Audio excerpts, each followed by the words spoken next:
John Carter, a school bus driver, is a simple yet responsible man. His job is not just to drive, but to bring safety and hope to the children in the poor neighborhood. Every morning, he wakes up early to prepare for a new day, not knowing that today will be a fateful day. While driving the bus, he is suddenly stopped by the police for unknown reasons. In just a moment, he is treated as a criminal, and the children he cares for become his defenders in the fight for justice. Follow this story to see if John can overcome all challenges and restore his honor. Don't forget to follow the channel to stay updated on the next developments. The sun had not yet risen, but John Carter had long since awoken. He opened his eyes, feeling the breath of New Orleans, a city of honking cars, empty streets, and the poor neighborhood he called home. Every day before the light had even broken, he woke up and prepared for his job, a school bus driver. Life was not easy for John. He was not only a bus driver, but also someone deeply connected to the children in this poor neighborhood, children who lived in challenging conditions. He knew that each day he drove, each child he picked up, was a chance for them to escape poverty, to escape the dark streets. Every morning, when his bus pulled up in front of the old houses, the students were already there, some laughing, others tired from facing the hardships of their families. John always knew their names. Alex, the boy who loved basketball and always carried a small ball. Lily, the shy girl, who always chose the front seat to read books. Each child had a story, and John was the only one who knew them. Every morning he drove the bus carefully, ensuring the children felt safe. As he prepared for the new day, his eyes stopped on the photo in his wallet. It was Marcus, his only son. Marcus had gone to college, John's greatest pride. Every time he looked at that photo, he remembered the years of hard work raising Marcus. He hoped that one day Marcus would have a different life. That was the only goal John lived for. All his hopes, all his dreams were placed on that son. As he stepped out of the house, he reminded himself that his job was not just an ordinary job. Every trip, every child he took, was a small step toward helping them escape the challenges life had thrown at them. And to John, that was the most important thing. But today, something was wrong. As he drove the bus through the deserted streets, he couldn't help but feel that something was different. Eyes from the back streets followed his bus as if someone was watching. John shook his head, telling himself not to worry too much. His job was always challenging, but that strange feeling kept nagging at him as if something was about to happen. He couldn't have known that today his life would change forever. John Carter's job had always seemed to go smoothly. Every day, he drove the children from this neighborhood to school, creating a safe space where the children could forget about the hardships of life. John always tried to remember the names of each child, their faces shining with hope. Every morning, when the bus doors opened, the children entered with smiles, with little stories to share. Little Alex was always the first to board the bus, his basketball jersey waving in the wind. He loved the sport so much that he hardly went a day without his ball. Lily, the shy little girl, always sat in the front seat and quietly opened her book to read. She only looked up from the page when she heard John say hello. The other children were happy and laughing, but everyone knew that each had their own story, a story that only John understood. That day, nothing was different. The whole bus was still filled with the laughter of the students. John drove through familiar roads, the same old scenes that he had seen 1,000 times. However, in his heart, a feeling of unease began to rise. He couldn't explain why, but there was something in the air that made him feel tense. As the bus passed through the deserted area, John noticed a police car following closely behind. At first, he didn't pay much attention. This wasn't the first time the police had patrolled near a school, but then the police car sped up, following his bus in a strange manner. He didn't have time to think about it. In a split second, the police car's lights and sirens came on. John was a little startled, but he remained calm. He slowly slowed down and stopped the bus, his hands firmly on the steering wheel. The entire bus became strangely silent, except for the sound of the car horn, as if everything in that moment had stopped. The students on the bus looked at each other in confusion, and John felt a sudden tension envelop him. He hadn't broken any traffic laws. The bus had always followed the rules, so why was it stopping like this? Nothing felt normal. Anxiety began to spread through John. Why had the police car been following him for so long? Why had they decided to stop now? The bus had just stopped when the police siren was still wailing in the air. John Carter felt as if the air in the bus was getting heavier and heavier, with all eyes on him.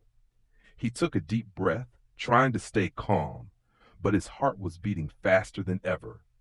The police car had stopped right behind the bus, the lights and sirens still flashing as if to emphasize the tension of the situation. Suddenly, the police car's lights were aimed directly at the bus, causing the students to squint their eyes. It was a moment of silence, tense, and no one dared to speak. Two policemen stepped out of the car. The first was tall, with short hair and a stern face. The other was shorter, with a mustache, a spiteful expression on his face, and he looked around with suspicion. They walked toward the bus without saying a word. John felt his blood freeze. He knew he had done nothing wrong, but somehow, as they approached, his anxiety grew. "Your bus papers," the tall policeman said, his voice loud, surprising everyone on the bus. John was startled, his hands shaking slightly as he handed over the bus papers. He could clearly feel the eyes of the students, all staring at him. It was an uncomfortable feeling, as if he were a criminal, a person being tried at this very moment. The policeman did not rush but flipped through the papers over and over, his eyes suspicious, as if searching for something wrong. John could only stand there, helpless, with growing tension. Everything happened so fast, yet it seemed to last forever.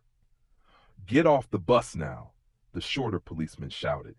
His voice was authoritative, as if he had decided that John would have to follow his orders without resistance.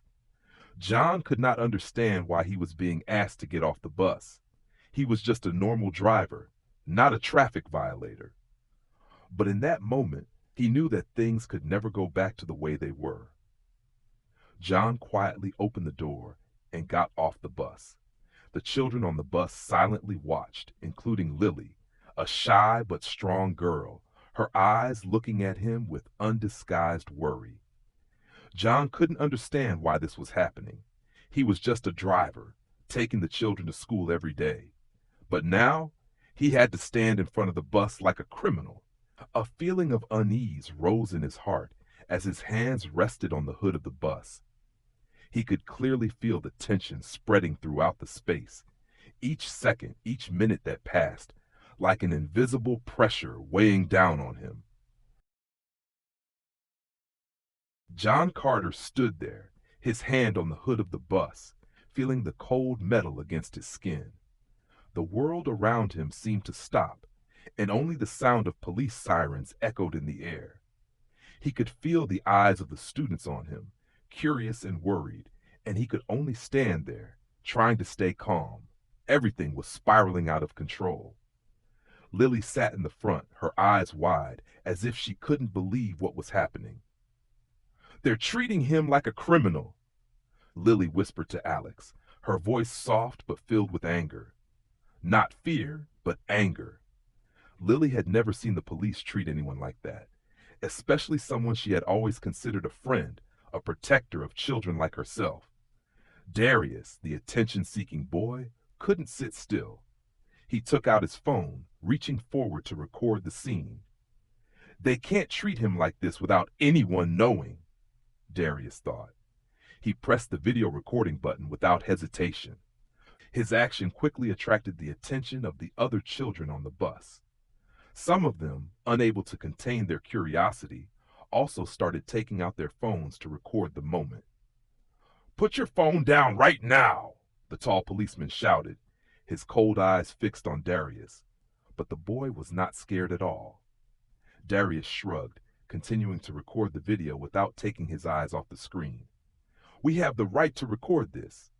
Don't bother, he replied, his voice not afraid.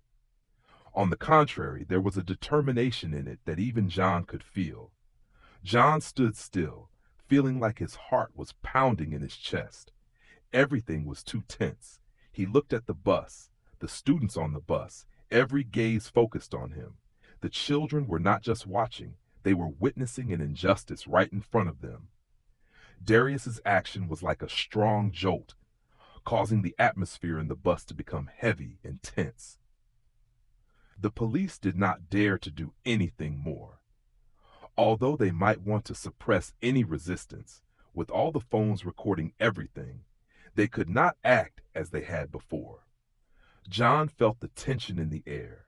He looked at the students, their eyes filled with anxiety, but also with an unquenchable determination.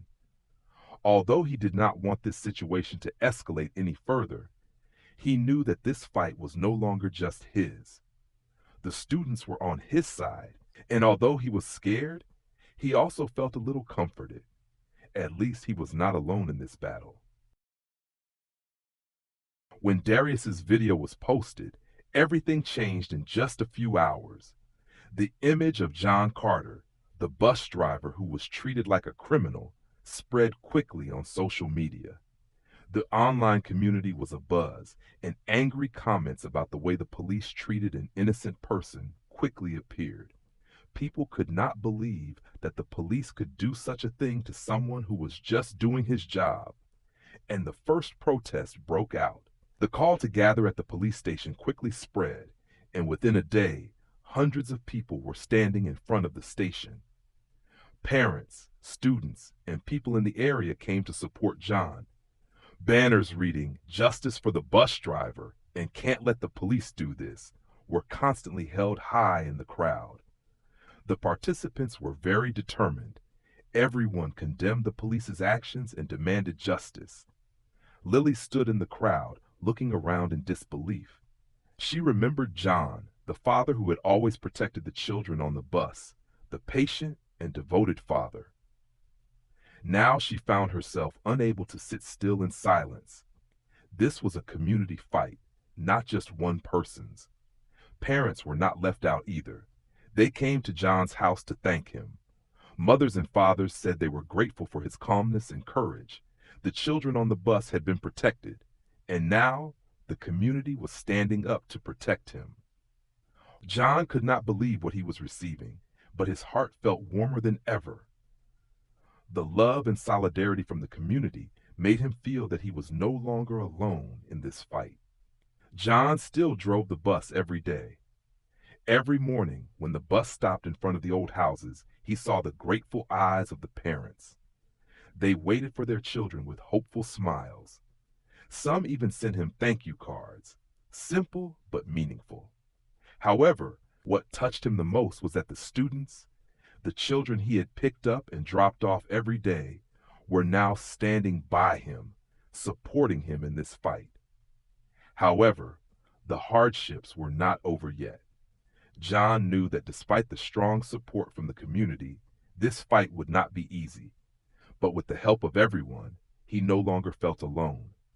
A great power was forming, and he knew that this would make a difference in the future. The storm of public opinion did not subside. After a few tense days, John received a call from the police chief. His voice was no longer cold, but rather clearly remorseful. "Mr. Carter, I apologize for what happened. I want to inform you that the police officers have been fired. This action is unacceptable, and we'll do everything we can to make it right." John felt a growing sense of relief. However, he knew that this was not the end, but a step forward.